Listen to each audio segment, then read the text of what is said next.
TMC में शामिल हुए यशवंत सिन्हा को ममता का तोहफा, पार्टी उपाध्यक्ष और नेशनल वर्किंग कमेटी के सदस्य बने।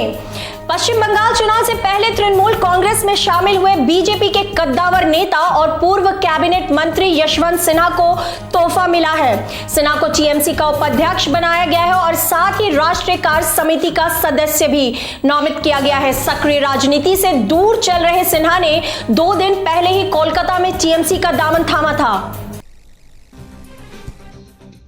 पूर्व केंद्रीय मंत्री यशवंत सिन्हा को तृणमूल कांग्रेस का उपाध्यक्ष बनाया गया है। इसके साथ ही उन्हें पार्टी की नेशनल वर्किंग कमेटी का सदस्य भी बनाया गया। यशवंत सिन्हा की इस नियुक्ति का आदेश आज से ही लागू होगा।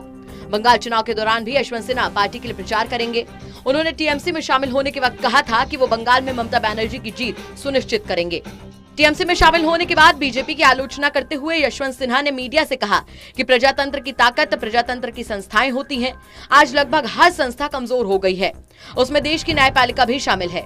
हमारे देश के लिए सबसे बड़ा खतरा पैदा हो गया है। अटल जी के समय में बीजेपी सर्वसम्मति पर विश्वास करती थी, लेकिन आज की सरकार कुचलने और जीतने में विश्वास करती है। अकाली दल शिवसेना पहले ही बीजेपी का साथ छोड़ चुके हैं। आज बीजेपी के साथ कौन खड़ा है? सिन्हा ने कहा कि इसमें कोई शक नहीं है कि तृणमूल कांग्रेस बहुत बड़े बहुमत के साथ सत्ता में वापस आएगी।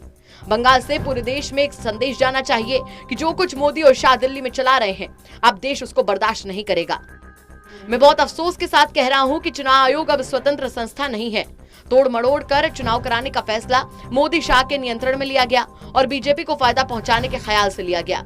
तृणमूल कांग्रेस के लोकसभा में नेता सुदीप बंदोपाध्याय ने कहा कि हम अपनी पार्टी में यशवंत सिन्हा का स्वागत करते हैं।